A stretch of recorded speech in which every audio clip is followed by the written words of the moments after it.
नमस्ते दोस्तों, welcome back to the Movie Echo. आजकल के ऑनलाइन कसीनो और सट्टेबाजी के बारे में हम लोग सभी ने सुना है, लेकिन क्या आप जानते हैं कि ये कसीनो या सट्टा कौन चलाता है? मोबाइल स्क्रीन के उस पार कौन आपको देख रहा है और जो धीरे धीरे लोगों को लूट रहे हैं? तो इन्हीं सब चीजों को हमारी आज की मूवी नो मोर बेट्स में दिखाया गया है। तो बने रहिए हमारे साथ आखिर तक और साथ ही चैनल को सब्सक्राइब करना मत भूलिएगा। तो कहानी की शुरुआत एक कॉन्फ्रेंस रूम से होती है, जहां एक महिला सबको बता रही है कि सट्टेबाजी दरअसल पूरी तरह से एक फिक्स्ड ड्रामा है। इन साइटों को इस तरह से प्रोग्राम किया गया है कि आज नहीं तो कल आपको हारना ही होगा। पुराने समय से ही कई लोगों ने इस बेटिंग प्रोसेस को हैक करने की कोशिश की है।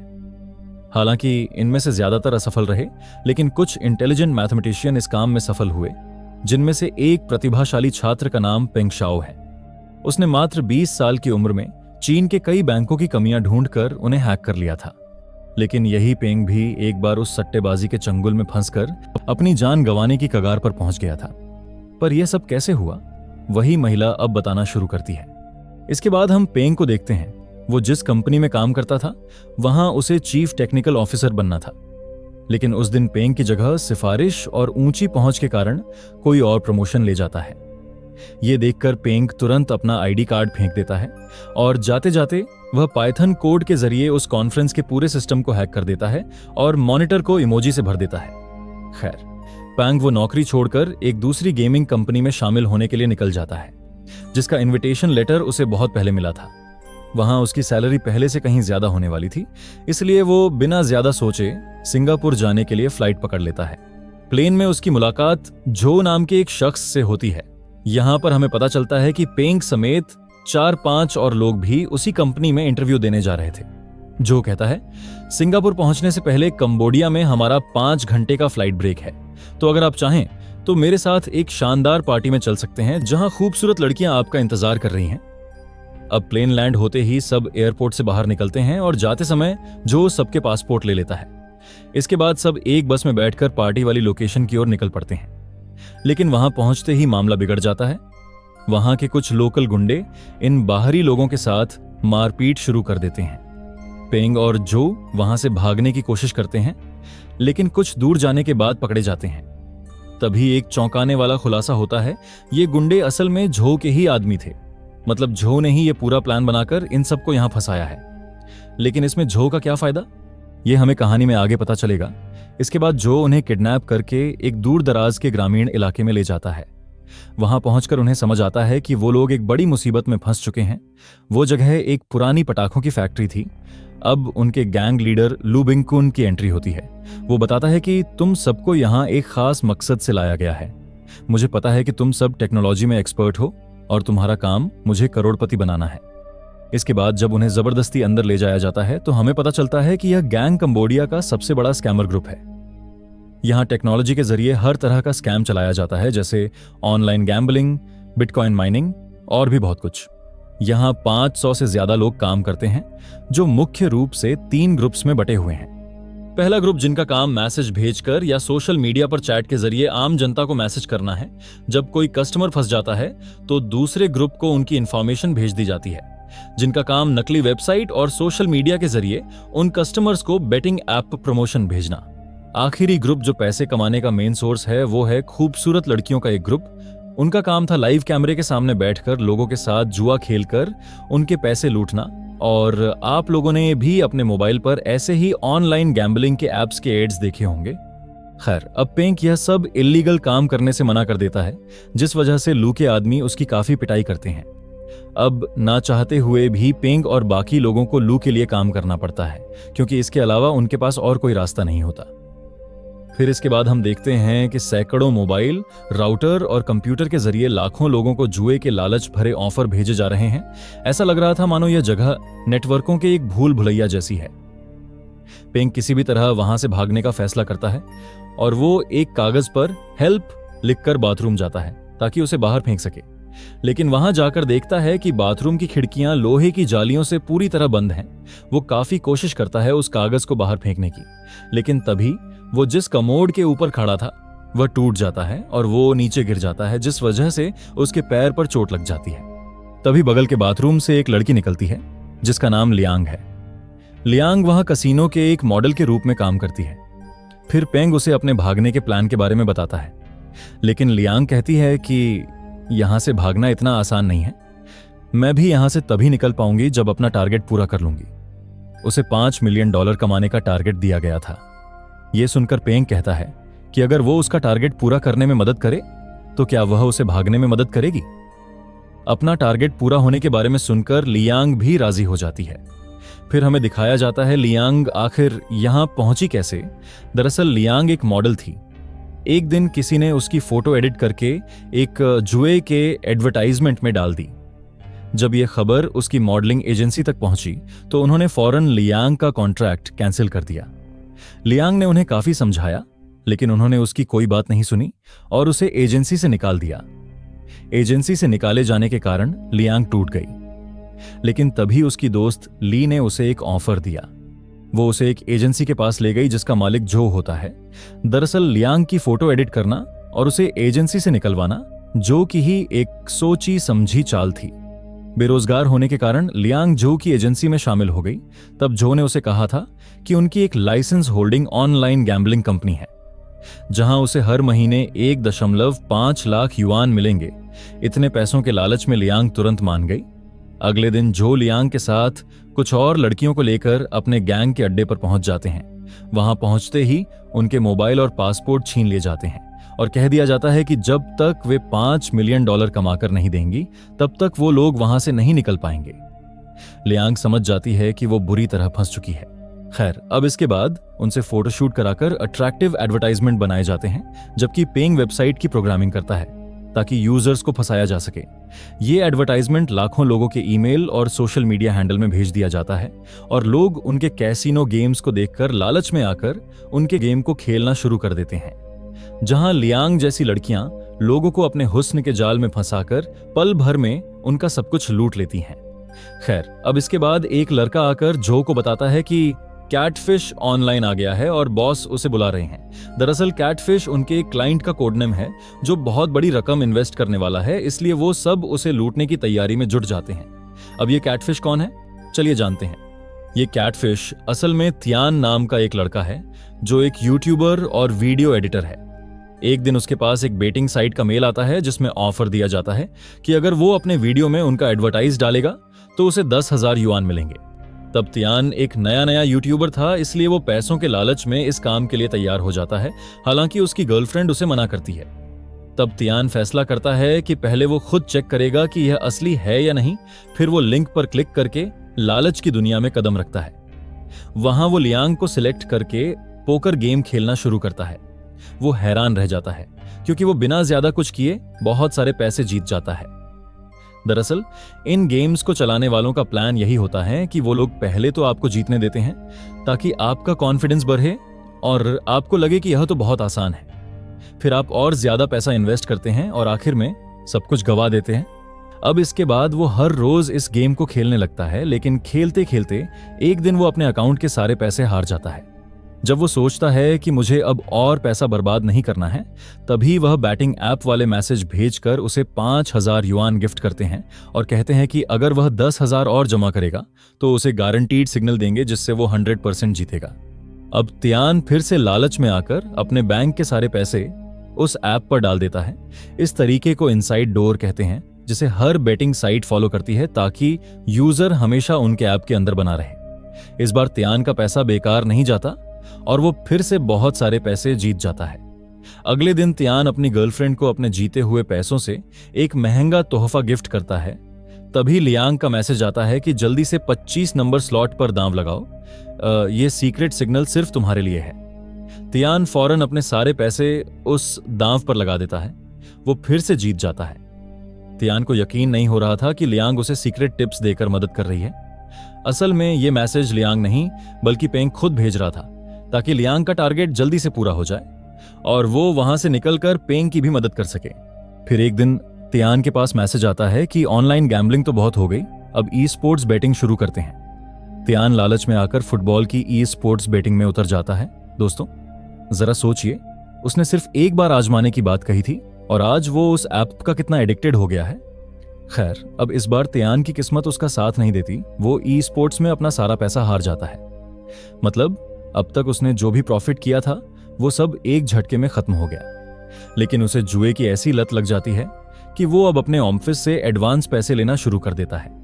साथ ही वो अपने चीजों को बेचना शुरू कर देता है और यहां तक कि वो घर पर अपनी मां से इन्वेस्टमेंट के नाम पर 50,000 युआन तक उधार मांगता है।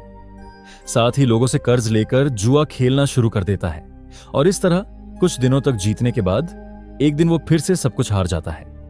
अब नौबत ये आ गई थी कि उधार देने वाले उसके घर आकर तोड़फोड़ करते हैं और उनके पैसे लौटाने के लिए धमकी देने लगते हैं। जब अगले दिन पैसे नहीं मिलते तब वो लोग तियान को उठा ले जाते हैं और उसका खून तक बेचना शुरू कर देते हैं। अब अपने बेटे की यह हालत देखकर उसकी मां बड़ी मुश्किल से पैसों का इंतजाम करके उसे उन लोगों के चंगुल से छुड़ा लेती है, मगर जुए का नशा खून बिकने के बाद भी कम नहीं होता। तियान अब अपनी कार बेच देता है और चोरी छिपे फिर से जुआ खेलना शुरू कर देता है। तियान का मोबाइल उसके घर वालों ने छीन लिया था, इसलिए वो अपनी गर्लफ्रेंड शांग के फोन से जुआ खेलता है। शांग उसके कहने पर जर्मनी और साउथ कोरिया के मैच पर सट्टा लगा देती है। तियान उसे बताता है कि किस टीम पर कितने पैसे लगाने हैं। दांव लगाने के बाद तियान बेचैनी से फुटबॉल मैच के रिजल्ट का इंतजार करने लगता है। इस बार तियान की किस्मत उसे धोखा नहीं देती। वो हर बेट जीत जाता है और इतने पैसे जीतते देख तियान की खुशी का ठिकाना नहीं रहता। लेकिन उसकी यह खुशी ज्यादा देर नहीं टिकती। उसे पता चलता है कि शांग ने असल में उसका दांव लगाया ही नहीं था। शांग नहीं चाहती थी कि वह अपने बचे कुचे पैसे भी हार जाए, लेकिन अगर आज उसने वह दांव लगाया होता तो तियान अपना सारा पुराना नुकसान कवर कर चुका होता। अब गुस्सा होकर तियान शांग पर हाथ उठा देता है, लेकिन फिर गुस्सा शांत होने पर वो शांग से माफी भी मांगता है। खैर, अब इस सब के बाद वो फिर से अपनी नॉर्मल लाइफ में लौटने की कोशिश करता है। अब एक दिन तियान अपनी दादी से मिलने जाता है। वहां पर उसकी नजर दादी के गहनों पर पड़ती है।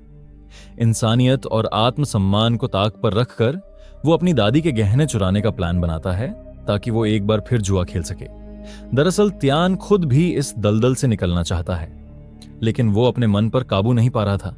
वो गहने बेचकर मिले पैसे भी एक ही दिन में हार जाता है और इसके बाद तियान अपना मानसिक संतुलन पूरी तरह खो देता है। तियान की ऐसी हालत देखकर शांग पुलिस के पास जाती है और साइबर क्राइम डिपार्टमेंट के चीफ झाओ से मिलती है। झाओ बताती हैं कि वे पहले से ही इस फ्रॉड केस की जांच कर रही हैं। शांग उन्हें वो सारे स्पैम मेल और डॉक्यूमेंट सौंप देती है, जिसके बाद पुलिस अपनी कार्रवाई शुरू करती है। दूसरी तरफ तियान की मां उसे घर में बंद रखना चाहती है, लेकिन वो अपनी मां को इमोशनल ब्लैकमेल करके अपना मोबाइल वापस मांगता है। उसकी मां उसे मोबाइल नहीं देना चाहती, लेकिन बेटे के पागलपन के आगे वे हार मान लेती हैं। तियान जब लॉकर खोलता है तो उसे वहां पैसों के साथ घर के कागजात भी मिलते हैं। वो बिना सोचे समझे घर के कागजात गिरवी रखकर $8 मिलियन ले लेता है। उसके दिमाग में बस एक ही बात घूम रही होती है कि कैसे भी करके अपना सारा लॉस रिकवर करना है। खैर, अब वो लियांग को मैसेज भेजता है कि मैं फिर से खेलना चाहता हूं, मेरे पास $8 मिलियन हैं। अब जैसा कि हमने पहले देखा था, ये बात सुनकर जो की टीम के सभी लोग खुशी से उछल पड़ते हैं। अब उन्हें किसी भी तरह उसके ये पैसे लूटने थे, लेकिन इतना बड़ा अमाउंट वो लोग साधारण सट्टेबाजी या जुए से नहीं जीत सकते थे। इसलिए उन्होंने उसे क्रिप्टो करेंसी में इन्वेस्ट करने का झांसा दिया। जो ने पेंग के जरिए तियान को अपना सारा पैसा एथर कॉइन में लगाने को कहा और कहा कि इसके बदले उसे $16 मिलियन का प्रॉफिट होगा। अब इसके बाद लियांग के जरिए पूरा सेटअप तैयार कर उन्होंने तियान के अकाउंट से सारा पैसा डिपॉजिट करवा लिया। अब उनका खतरनाक खेल शुरू होता है लीगल तरीके से उन $8 मिलियन को हड़पने के लिए। उनके विशाल गिरोह ने सबसे पहले खुद भारी मात्रा में ईथर कॉइन खरीदना शुरू कर दिया।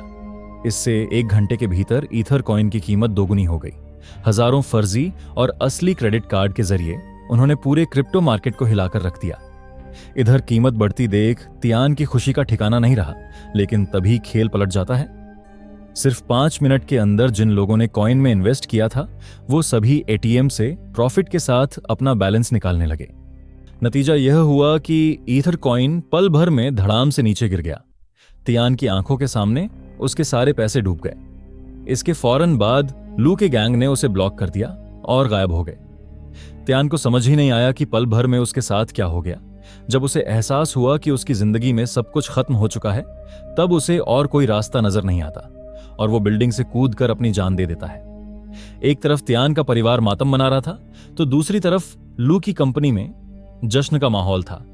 इस बड़ी जीत के बाद लियांग और पेंग को स्पेशल ट्रीट दी जाती है और लियांग को घर जाने के लिए उसका पासपोर्ट लौटा दिया जाता है। क्योंकि उसने अपना टारगेट पूरा कर लिया था। लेकिन पासपोर्ट लेते समय लियांग को समझ आता है कि लू के इरादे कुछ और ही हैं। जब लू लियांग के साथ जबरदस्ती करने की कोशिश करता है तब पेंग वहां पहुंचकर उसे बचा लेता है। वो लू को अपनी कंपनी को और भी ज्यादा बड़ा बनाने का एक आइडिया देता है। वो कहता है कि अब तक आपके लड़के लोगों को मैसेज और ईमेल मैन्युअल तरीके से भेजते थे, लेकिन मैंने एआई के जरिए एक ऐसा ऑटोमेटिक सिस्टम बनाया है जहां अब आपको किसी की जरूरत नहीं पड़ेगी। सारा काम एआई बॉट कर देगा, जिससे आपके पैसे भी बचेंगे। ये शानदार आइडिया सुनकर लू बहुत खुश होता है और उसे इनाम में बहुत सारे पैसे देता है। इधर पेंग अब भी यहां से भागने का रास्ता ढूंढ रहा था। वो $1 के नोट पर SOS और कंपनी का नंबर लिख देता है।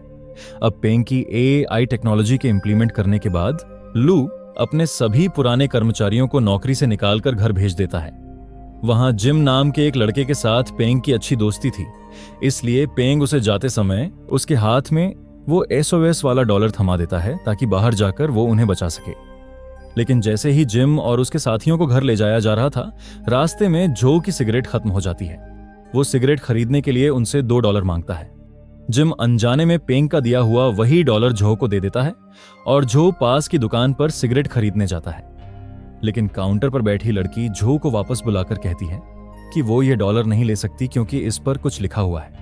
जब वो नोट को देखता है तब वो समझ जाता है कि आखिर माजरा क्या है। इसके बाद वो जिम की जमकर पिटाई करते हैं और वापस अपने अड्डे पर लौट आता है। वहां सबको इकट्ठा करके जो चिल्लाता है, जिसने भी यह गद्दारी की है वो सामने आए। जिम को मरता हुआ देख पेंग और लियांग दोनों कबूल कर लेते हैं कि यह उनका काम है। फिर उन दोनों के ऊपर काफी टॉर्चर किया जाता है और फिर जिम को गोली मार दिया जाता है। लेकिन लियांग और पेंग को जान से नहीं मारते क्योंकि वो दोनों उनके सबसे काबिल और टैलेंटेड कर्मचारी हैं। बाद में जब लियांग को कहीं ले जाया जा रहा था, वो चलती गाड़ी से कूदकर भाग निकलती है। अंधेरे में भागते हुए वो पास के एक पुलिस स्टेशन पहुंचती है। वहां वो सब कुछ सच बता देती है और पुलिस उसे मदद का भरोसा देती है। लेकिन फिर लियांग को पता चलता है कि वो पुलिस अफसर भी लू के लिए काम करता है। नतीजतन कुछ ही देर में जो वहां पहुंचता है और लियांग को दोबारा अपने साथ ले जाता है। इसके बाद वह उसे एक पोर्ट पर ले जाता है और एक बोरे में भरकर उसे पानी में फेंक देता है। वो इस पूरी घटना का वीडियो बनाता है ताकि लू को दिखा सके। लेकिन चौंकाने वाली बात यह है कि वीडियो बनाने के बाद जो लियांग को पानी से बाहर निकाल लेता है और उसका पासपोर्ट लौटाकर उसे वहां से चले जाने को कहता है। दरअसल जो के मन में लियांग के लिए थोड़ा लगाव था, इसलिए वो उसकी मदद करता है। दूसरी तरफ झाओ की मुलाकात शांग से होती है। तब उसे पता चलता है कि तियान ने आत्महत्या करने की कोशिश की है। तब उसे काफी बुरा लगता है क्योंकि अगर वो अपनी जांच में थोड़ी और तेजी दिखाती तो शायद तियान बच जाता। अब झाओ इस केस को बहुत गंभीरता से लेती हैं और शांग को साथ लेकर निकल पड़ते हैं। रास्ते में उनकी गाड़ी पर कुछ लोग सट्टेबाजी के कार्ड चिपका देते हैं जिनमें लियांग की फोटो थी। शांग तुरंत पहचान लेती है कि इसी लड़की ने तियान को फंसाया था। यह सुनकर झाओ उन लोगों का पीछा करना शुरू करती है और इस तरह उसकी टीम को उन कार्डों के प्रिंट करने वाली जगह का पता चल जाता है। वहां से उन्हें लियांग की पुरानी सहेली और जो के बारे में सुराग मिलता है और आखिरकार पुलिस लियांग के घर तक पहुंच जाती है। इधर लियांग किसी तरह कंबोडिया से भागकर अपने देश लौटने में कामयाब हो जाती है। घर पहुंचकर जब वो पुलिस को देखती है तो डर के मारे भागने लगती है क्योंकि उसे लगा कि ये लू के लोग होंगे। लेकिन जब पुलिस उसे अपना आईडी कार्ड दिखाती है तो वो शांत हो जाती है। इसके बाद वो पुलिस को लू के गिरोह की सारी जानकारी दे देती है। पुख्ता सुराग मिलने के बाद पुलिस कंबोडियाई अधिकारियों से संपर्क करती है और वहां ऑपरेशन चलाने की अनुमति ले लेती है। अगले दिन पूरी टीम कंबोडिया पहुंचती है और लू के गिरोह के सदस्यों को गिरफ्तार करना शुरू करती है। अब इसके बाद सब कुछ पक्का होने के बाद पुलिस उस फैक्ट्री पर छापा मारती है, लेकिन वहां उन्हें टूटे हुए कंप्यूटरों के अलावा कुछ नहीं मिलता। दरअसल लू को पहले ही खबर मिल चुकी थी और उसने अपनी कंपनी कहीं और शिफ्ट कर दी। इतना ही नहीं, झाओ की टीम पर वहां के लोकल लोग हमला कर देते हैं क्योंकि पुलिस की वजह से कंपनी वहां से चली गई थी। इन लोकल लोगों की कमाई का मेन सोर्स यही स्कैमर ग्रुप था। तभी वहां पर एक लोकल पॉलिटिशियन आकर झाओ और उनकी टीम को बचा लेता है। फिर वो पॉलिटिशियन झाओ से कहता है कि बाहर से आकर तुम इनके खिलाफ कुछ नहीं कर पाओगी। अब निराश होकर झाओ और उनकी टीम वापस अपने देश लौटने का फैसला करती है क्योंकि दूसरे देश में ऑपरेशन करने के लिए हाई लेवल अथॉरिटी के क्लियरेंस की जरूरत पड़ती है।